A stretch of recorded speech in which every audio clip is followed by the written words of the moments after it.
For over 150 years, one convincing lie has prevented billions from knowing the truth. The truth about who they are. The truth about why they're here. And most important, the truth about who created them. Really, we only have two possibilities. We just happened, or somebody made us. It's really taught that there was a big bang. There was millions of years. Man slowly evolved. Evolution has a lot of unintended consequences that I'm not sure everyone's thought about. You have no meaning.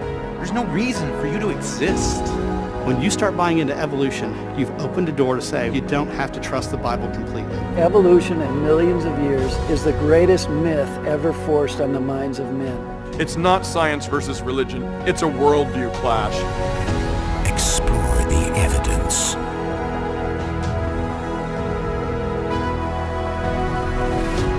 Experience the creation.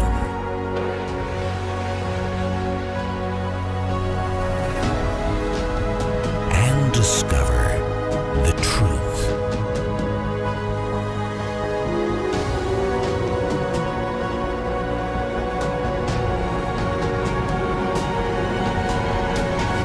Because the truth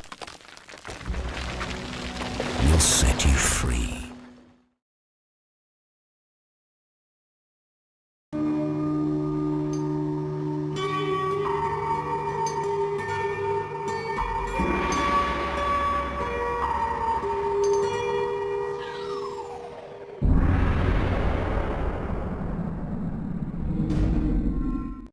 When you look at the Great Pyramid at Giza, one of the 7 wonders of the world, it's tempting to think that it was simply a magnificent mausoleum created by the Pharaoh Khufu, or Cheops, as his final resting place.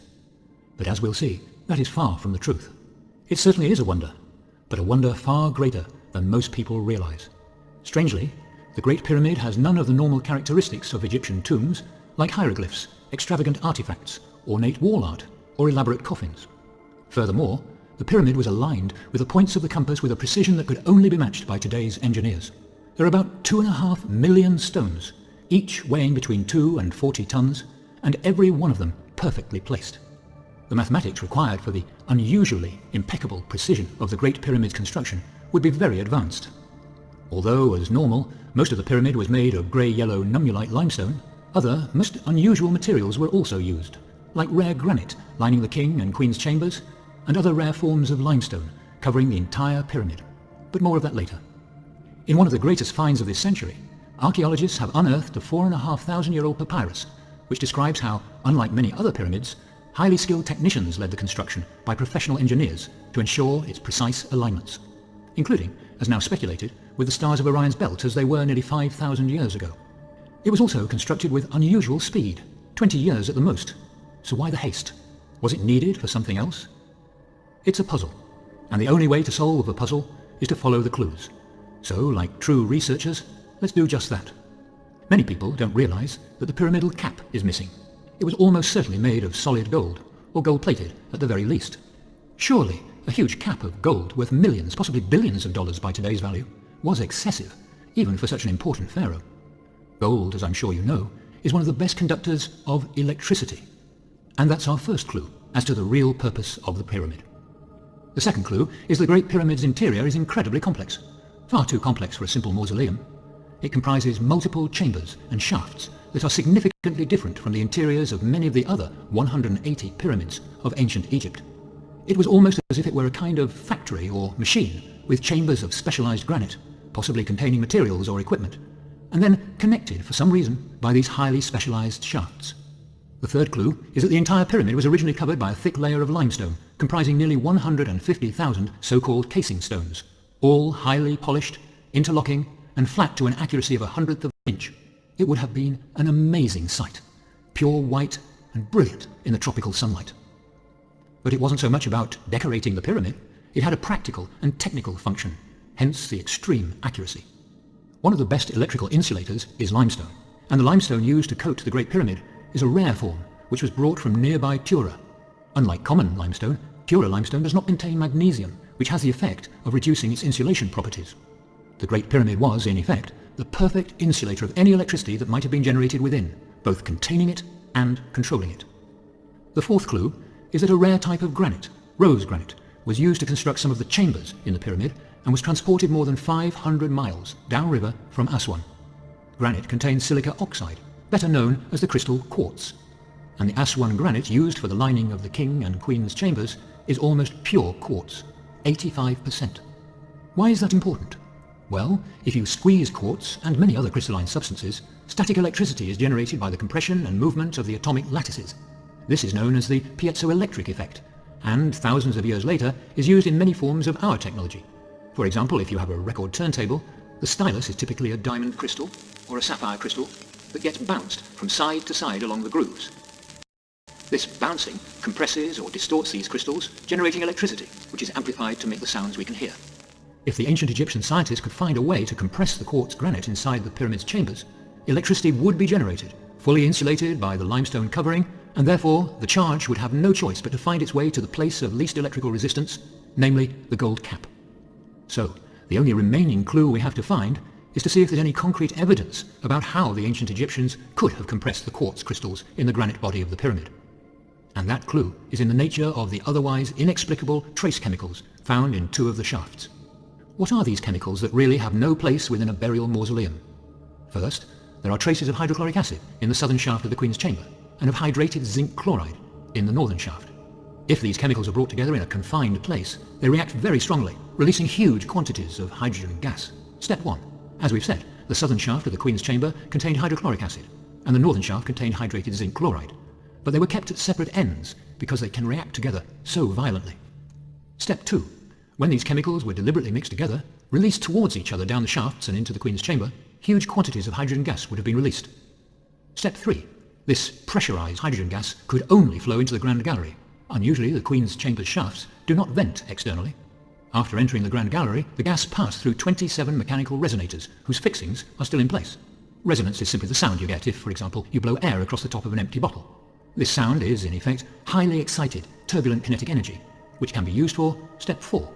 After travelling through the Grand Gallery, the turbulent hydrogen was forced into the King's chamber, where that rhythmical sound energy, created by the resonators, would pulsate against the granite walls, floor and ceiling, compressing and distorting the quartz, and through the piezoelectric effect that we looked at earlier, generate electricity.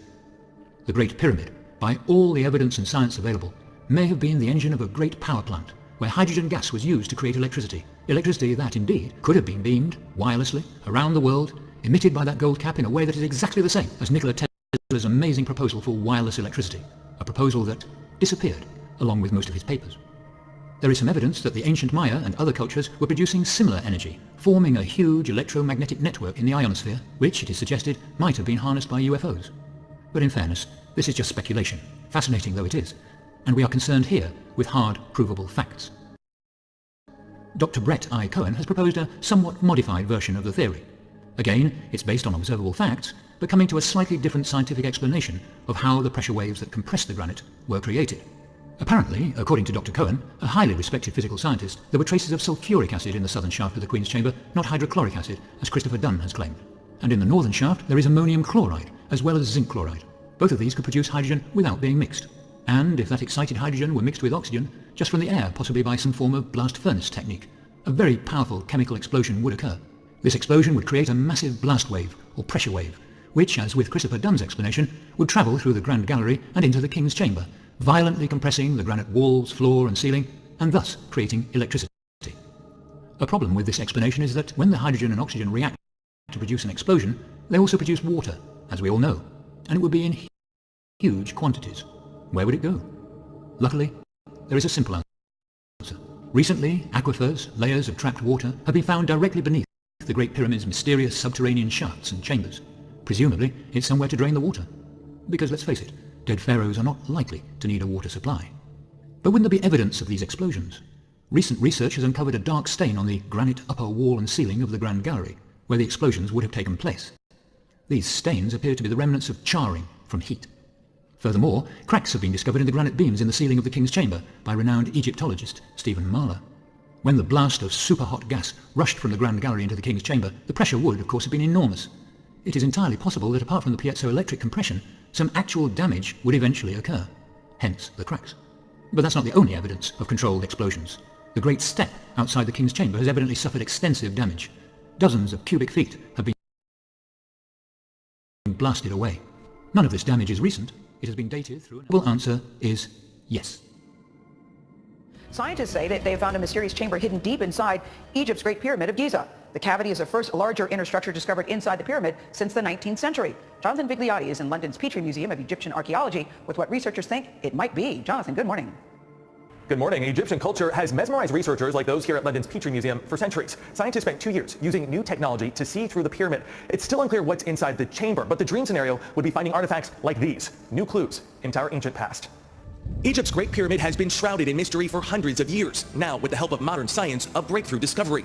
The hidden chamber stretches around 100 feet, about the same size as the Statue of Liberty. It was discovered just above the Grand Gallery, a corridor that leads to the burial chamber of Pharaoh Khufu, for whom the pyramid was built. Only for the moment talking about a void. Mehdi Tayyoubi is part of the international team of researchers who made the discovery. At the moment, it's still unclear what exactly this void is. Maybe it could be a second Grand Gallery, or if it's horizontal, a big tunnel. Using a technique called muography, researchers planted special plates inside and around the pyramid that recognize subatomic particles passing through the rock, revealing what is stone and what is empty space. This kind of CAT scan for rock allows them to look deep inside the 4,500-year-old structure without drilling holes. For several years, archaeology and looking at this kind of monument was a kind of destructive approach. And now we demonstrated that we can scan and look behind the stone. Some experts have suggested the pyramid architects designed the space to help maintain structural integrity. Researchers say currently there are no plans to drill into the cavity, but they are developing a tiny flying robot, which one day might be sent in to explore what's inside.